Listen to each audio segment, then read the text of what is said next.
하나님 당신의 치료의 손길이 필요합니다. 심현철 집사님의 가정 속에 그리고 우리 공룡한 성도의 가정 속에 주께서 임하여 주시옵소서. 안혜영 권사님 동생 되는 우리 안영주 자매를 위해서 기도합니다. 하나님 당신의 딸이 오니 그가 회복되는 과정과 여정을 주께서 지키시고 모든 것이 참 좋아졌노라고 좋아지고 있노라고 그 소식을 듣게 하여 주시옵소서.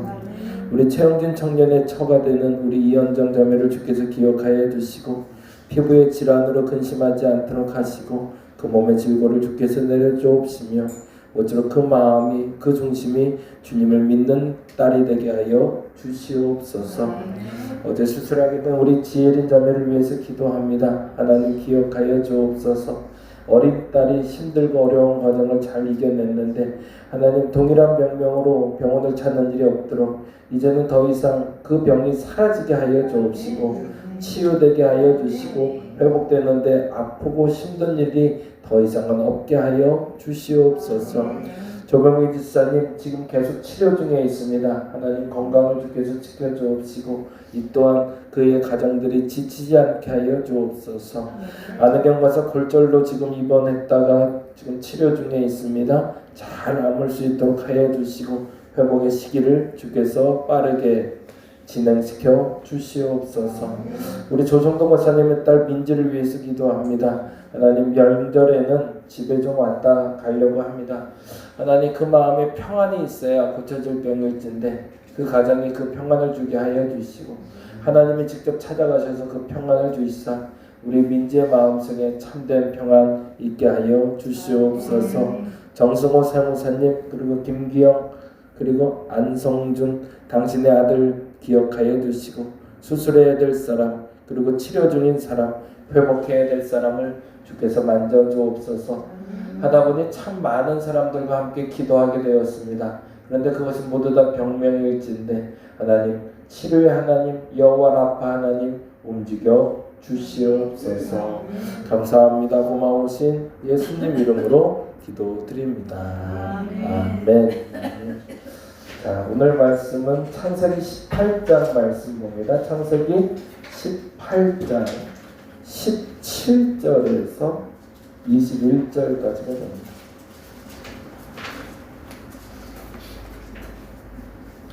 창세기 18장 17절에서 21절까지 네, 17절입니다. 우리 같이 한 목소리로 천천히 읽어보겠습니다. 여호와께서 이르시되 내가 하려는 것을 아브라함에게 숨기겠느냐? 아브라함은 강대한 나라가 되고 천하 만민은 그로 말미암아 복을 받게 될 것이 아니냐? 내가 그로 그 자식과 건속에게 명하여 여호와의 도를 지켜 공의와 정의를 행하게 하려고 그를 택하였나니 이는 나 여호와가 아브라함에 대하여 말한 일을 이루려 함이니라. 여호와께서 또 이르시되 소돔과 부르짖음이 크고 그 죄악이 심히 무거우니 이제 내가 내려가서 그 모든 행한 것이 과연 내게 들린 부르짖음과 같은지 그렇지 않은지 내가 보고 알려하노라. 아멘. 오늘은 경각심에 대한 이야기 좀 나누려고 합니다. 경각심이라는 단어 많이 쓰지 않는 단어긴 한데 어저께 축구의 글에서 나타났지만 무엇에 긴장해야 되는지를 모르는 상태를 우리는 경각심이 없다라는 이야기를 하죠. 그래서 경각심을 가져야 된다라고 말하지만 사실은 경각심이 어떤 단어인지 우리가 잘 알지 못하죠. 경각심의 뜻은 두 가지로 우리가 풀어볼 수 있는데 첫째는 정신을 차리고 주의 깊게 살피어 경계하는 마음을 말합니다. 정신을 차리고 주의 깊게 살피어 경계하는 마음. 골이 들어갈 것 같아, 근데 들어가겠지 뭐 이러고 있으면 경각심이 없는 거고 들어갈 것 같아 그러면 뛰어가야 맞는 거죠. 멀쩡 쳐다보고 있는 게 경각심이 없는 거죠. 또 하나 경각심에 대한 또 다른 단어는 상태의 심각성을 깨달아 경계하고 조심하는 마음. 심각성을 깨달아 경계하고 조심하는 마음. 무엇인가 위험이 감지됐다는 걸 아는 거죠. 무엇인가 지금 사태를 수습해야 된다는 걸 아는 상태를 경각심을 가져야 될 상태라고 얘기합니다. 그래서 어저께 감독이 클리스만이 마지막에 경기 끝나고 웃는 모습을 보고 사람들이 너무 서운해했는데, 사실 그랬던 이유는 사실은 그건 우리 정서죠. 그네들 정서에서 여유를 가져야 된다고 생각하실 수도 있을 것 같아요. 그것 때문에 위축되지 말아야 돼, 여유 가져야 돼라고 말할 수 있지만 우리네 감정에서는 그게 아니죠. 그건 경각심을 가져야 돼. 왜 우리가 졌는지를 끊임없이 고민해야 된다고 생각하는. 그래서 사실은 경각심을 갖는 건 우리에게 매우 중요한 도전이 되고 그리고 기회가 될 수 있다는 얘기를 좀 나눠보려고 합니다. 그러면 경각심에 반대되는 성품이 뭘까요?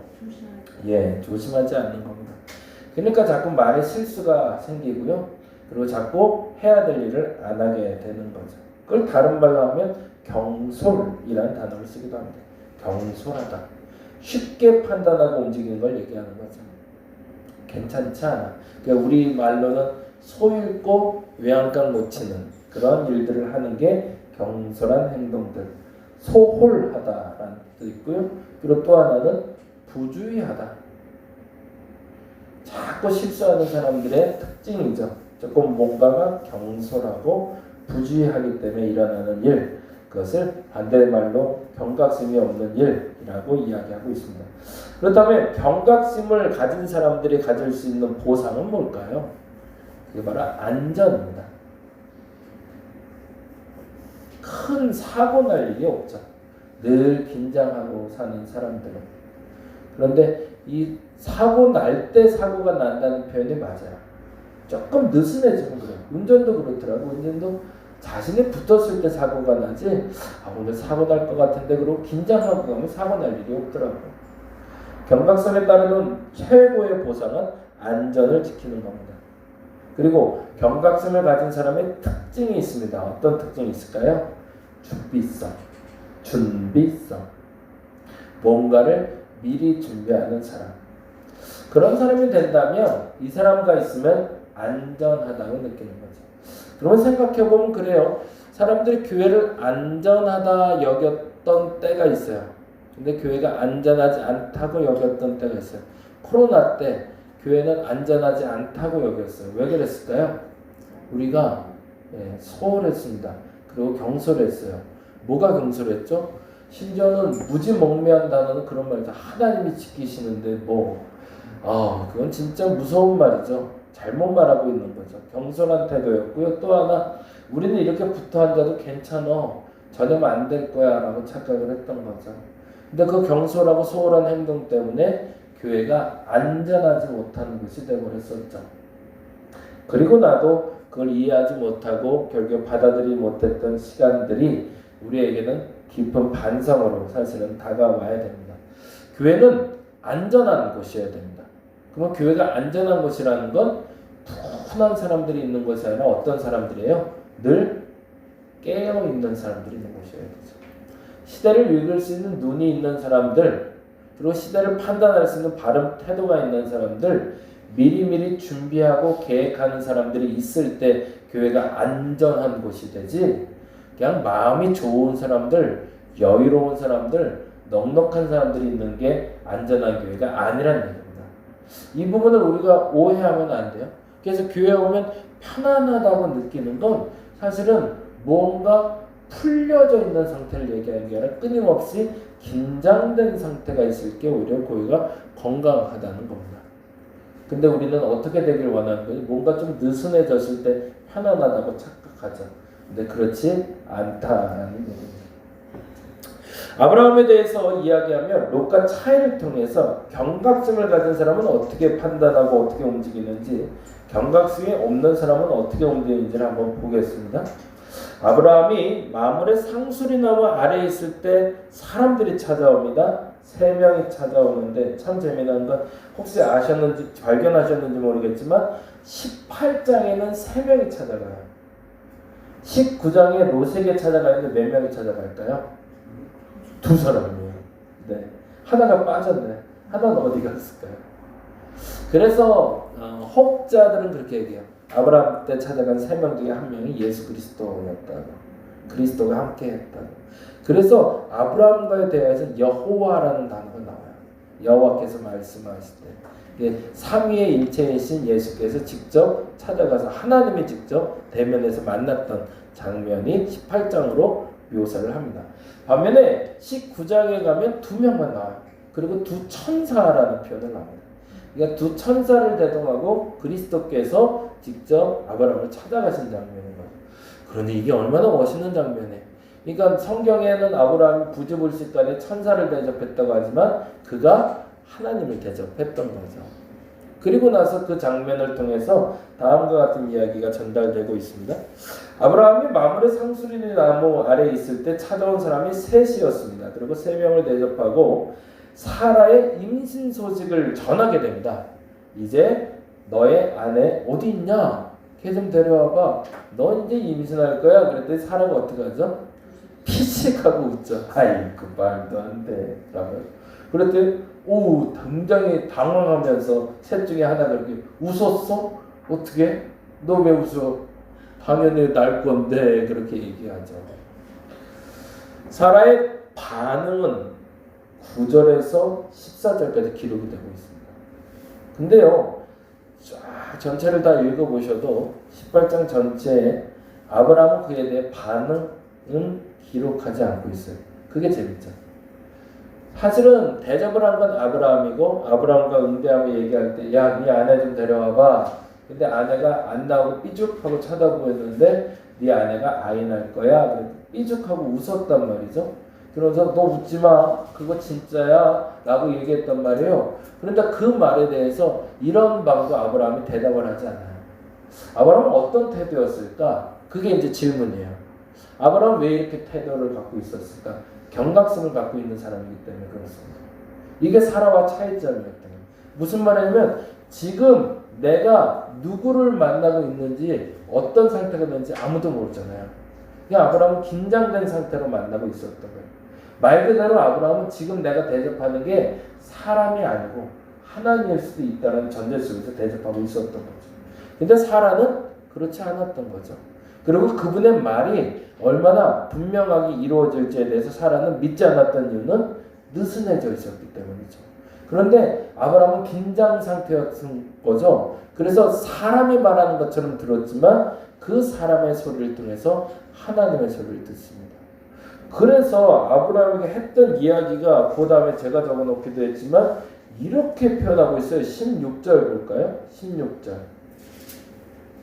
부터 한번 봅니다. 18장 16절에 이렇게 기록합니다. 그 사람들이 거기서 일어나서 소돔으로 향하고, 그때까지는 소돔 얘기를 한마디도 안 했어요. 그때까지는 무슨 얘기만 하고 간 거예요? 아브라함 집안 얘기만 하고 떠나는 자리예요. 그리고 나서 아브라함은 그들을 전송하러 함께 나가고 있는데 드디어 등장하시네요. 누가요? 예, 여호와께서 등장하시네요. 셋 중에 하나였던 거죠. 그렇죠? 그리고 이렇게 얘기합니다.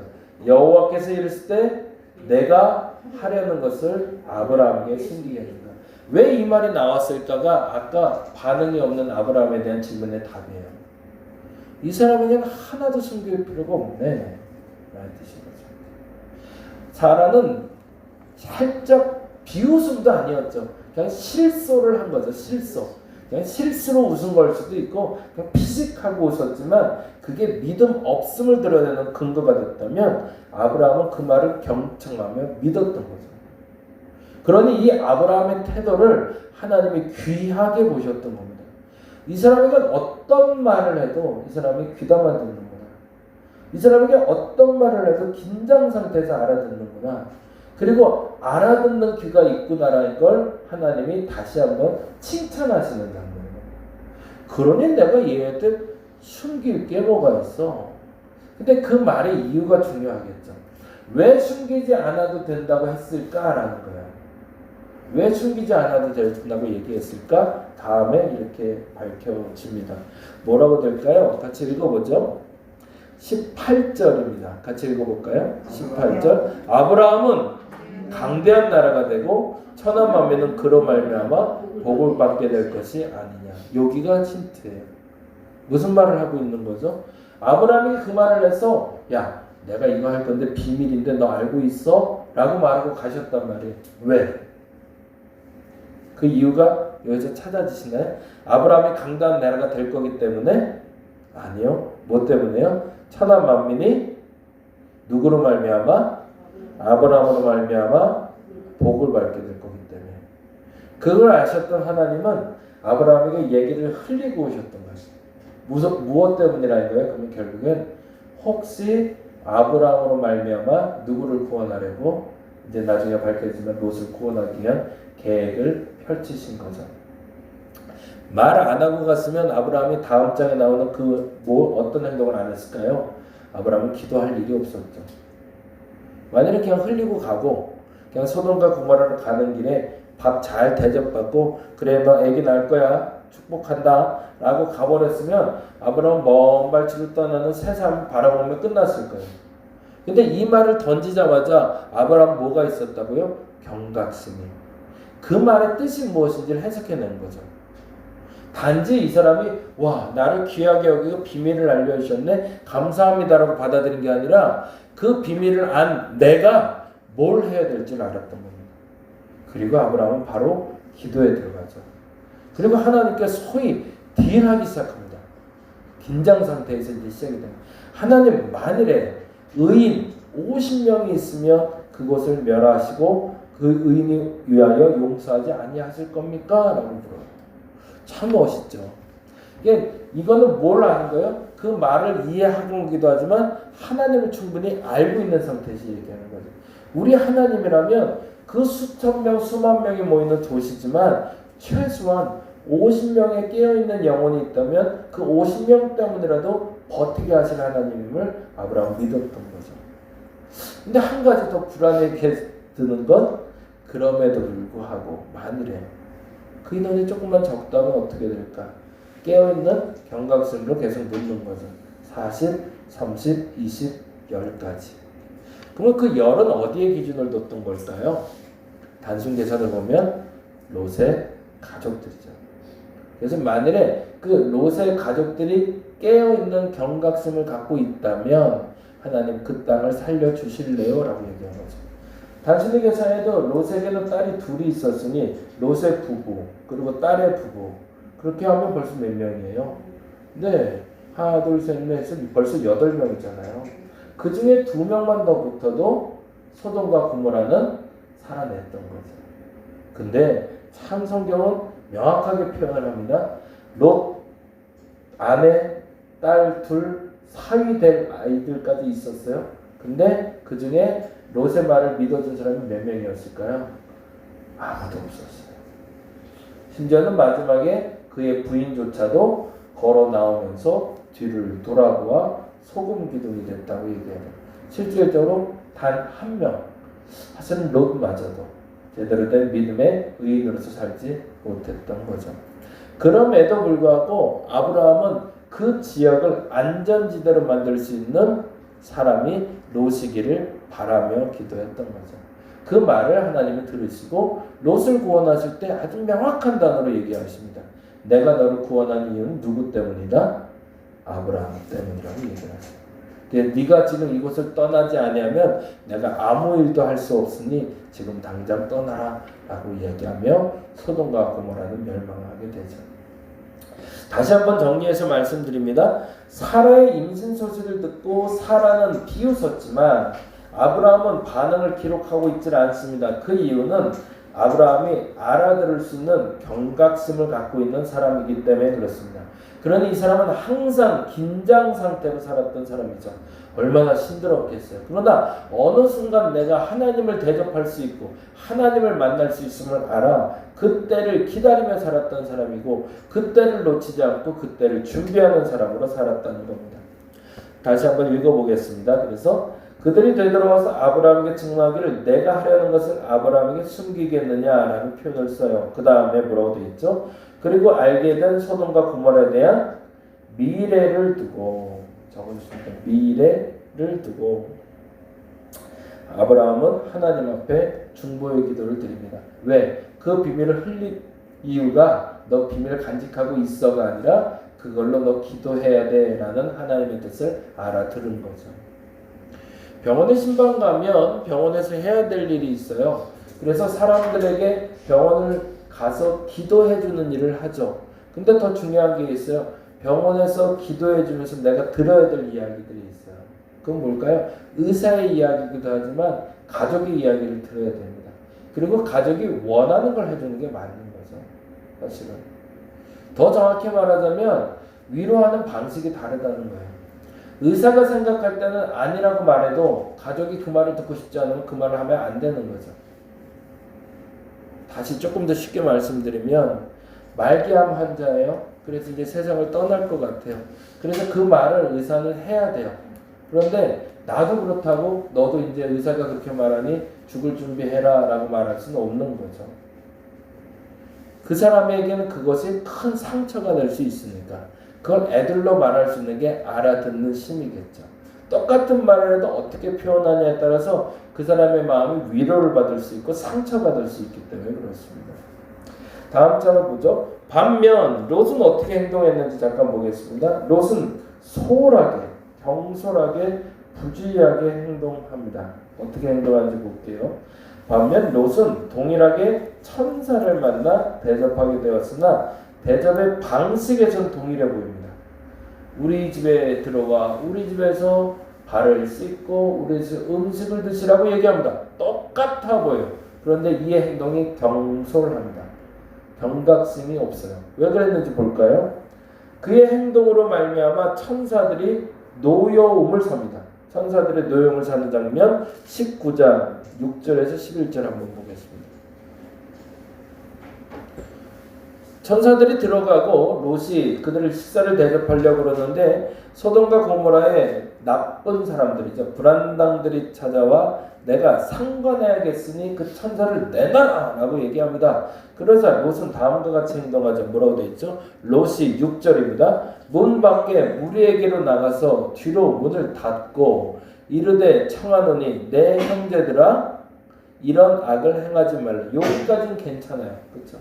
여기까지는 잘 한 거죠. 근데 그 다음에 이렇게 표현합니다. 뭐라고 되어 있죠? 8절에 내게 남자를 가까이 하지 아니한 두 딸이 있노라. 청하건대 내가 그들을 너희에게로 이끌어내리니 너희 눈에 좋을 대로 그들에게 행하고 이 사람들은 내 집에 들어왔은즉 이 사람들에게는 아무 일도 저지르지 말라라고 얘기합니다. 이에 이러한 경솔한 행동을 누가 알아들었을까요? 딸들이 알아들었겠죠. 우리 아버지가 나를 버렸구나. 이건 무서운 행동이거든요. 근데요, 롯은 못 들었을 거라고 생각한 거예요. 왜냐하면 6절에 보니까 이렇게 됐죠. 롯이 문 밖에 무리에게로 나갔대잖아요. 그리고 뒤로 문을 닫았대잖아요. 뒤로 문을 닫은 건 어떻게 닫은 거예요? 상상하면서도 보시면 그죠. 지금 앞문으로 막 오니까 야 이쪽으로 오지 마. 그리고 뒤로 와서 뒤에서 문을 뒤에서 닫았다는 얘기죠. 내가 그럼 문 앞에 서 있는 상태죠. 이렇게 쓰고서 야 딸들이 안에 있는데 내가 딸들 내줄게. 이렇게 말하고 있는 상태죠. 근데 집안에서는 그 소리를 다 알아들은 거죠. 그의 경솔함이 누군가 듣고 있다는 걸 알지 못했던 겁니다. 그래서 천사가 화가 나요. 일하는 방식이 마음에 안 드는 거죠. 신중하게 판단하는 것처럼 여기지만 신중하지 않은 그 태도에 대해서 천사가 이렇게 얘기합니다. 9절 참 재밌죠. 9절 볼까요? 9절부터 보겠습니다. 그들이 이르되 너는 물러나라. 또 이르되 이 자가 들어와서 거류하면서 우리 법관이 되려 하는도다. 이제 우리가 그들보다 너를 더 헤아리라고 롯을 밀치며 가까이 가서 그문을 부수려 하자. 어떻게 해요? 10절에 보니까 그 사람들이 손을 내밀어 롯을 그렇죠. 그러면 롯이 어디 서 있는지 보이죠. 롯이 집 안에서 사람들이 오는 거나 아니면 창문을 열고 얘기한 게 아니라 문 닫고 아무도 못 듣는다 생각하고 말하고 있었던 거죠. 그 사람을 누가 듣고 있었던 거예요? 천사들은 다 보고 있었던 거죠. 그러면은 단순하게 장면을 잠깐 상상해 보자는 거예요. 아까 말씀드린 대로 문을 막 두들긴 거예요. 그러자 롯이 나갔어요. 그리고 문을 등지고 쓴 거죠. 그러고서 야 조용히 내가 얘기할게. 이렇게 얘기했단 말이죠. 야 지금 들어온 사람들은 귀한 사람들과 건드리지 마. 근데 대신 내가 딸 내줄게. 걔들 니들 좋을 대로 해. 그러면 되잖아. 라고 얘기하는 상태라는 거죠. 근데 그 얘기를 안에서 다 들은 거죠. 그리고서 안에서 밖에서 난리가 나니까 롯을 다시 문 밖에 있는 롯을 문을 열어서 다시 끌어들이는 장면이 지금 장면이에요. 그리고 나서 이렇게 얘기하네요. 볼까요? 10절에 그 사람들이 손을 내밀어 롯을 집에 끌어들이고 문을 닫아버리고 이제 롯은 안으로 들어왔죠. 그리고 11절에 문 밖에 무리를 대소를 막론하고 그 눈을 어둡게 하니 거기다 좀 쳐놓죠.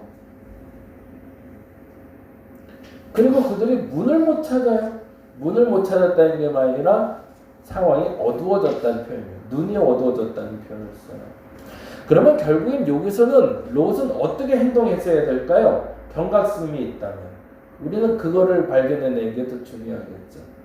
아브라함은 야, 내가 너에게 못할 말이 뭐 있냐? 라고 말할 때 뭐 했어요? 그 말을 듣고 기도했죠. 롯도 사실은 지금은 내가 해결할 수 없는 상황에 왔단 말이죠. 근데 이 사실을 미리 알려주러 롯에게 왔다는 얘기는 롯에게 뭘 하라는 얘기예요? 기도하라는 얘기였죠. 내가 해결할 수 없는 문제를 만났을 때 예수 그리스도를 믿는 사람들, 하나님을 믿는 사람들이라면 1순위로 해야 될 일이 있죠. 지금 내가 어떻게 해야 될까를 물었어야 되는 거죠. 근데 그 판단력을 어디에 둔 거예요? 당신이 살고 있는 그 문화에 둔 거죠. 그 문화의 대처 방법대로 해결해 나가고 있는 롯을 천사들이 화가 나서 끌어들인 겁니다. 그리고 이젠 더 이상 네가 해결하려고 하지 마. 내가 해결할게. 라고 이야기하고 이를 정리해내는 장면이 오늘 장면이 됩니다. 천사들이 직접 일을 해결하게 됩니다. 그리고 페이지로 넘어가죠. 네, 페이퍼로 가겠습니다. 종이로. 소돔과 고모라에 대한 미래를 두고 롯은 어떻게 하게 되죠? 주저하게 됩니다. 아브라함은 또 뭐 했죠? 소돔과 고모라 얘기를 듣자 기도했죠. 근데 롯은 주저하게 됩니다. 왜요? 뭘 해야 될지 이제 모르겠거든요. 상황은 점점 급해지고 그러면 자꾸 급해지면 또 무슨 일이 벌어질까요? 또 실수하게 되는 거죠. 또 경솔하게 행동하게 하고 또 판단은 급해지기 시작하는 거죠. 계속 끌려가는 겁니다. 급하게. 그러니 이에겐 안전이라는 게 보장될까요? 절대 안 되죠. 평안하지 않죠. 누구랑 있으면? 롯과 있으면 불안한 거예요. 그러니 롯이 딸들과 사위에게 가자 그러니 가고 싶을까요? 못 가죠. 우리 아빠를 어떻게 믿어요? 어디다 어떻게 팔아먹을지를 어떻게 알아? 도저히 믿을 수 없는 남자가 되버린 거지, 순간. 그리고 나서 딸들만 뛰쳐나가고 사위들은 안 따라오고 그리고 아내와 딸들만 데리고 급하게 도망가는 장면이 그 다음 장면이 됩니다. 그리고 주저하죠. 그리고 그 이유를 성경은 두 가지로 표현하고 있습니다. 왜 그가 주저했을까? 첫 번째 19절인데요. 같이 한번 읽어볼까요? 19절 말씀 읽어보겠습니다. 시작. 주의 종이 주께 은혜를 입었고 주께서 큰 인자를 내게 베푸사 내 생명을 구원하시오나. 거기다 붙여놓을게요. 하시오니 이렇게 가야 정답인 거죠. 그렇죠? 그래서 18절에 롯은 그렇게 얘기합니다. 롯이 그들에게 이르되 내 주여 그리마옵소서. 지금 알아서 하고 계신데 그렇게 하지 말아달래요.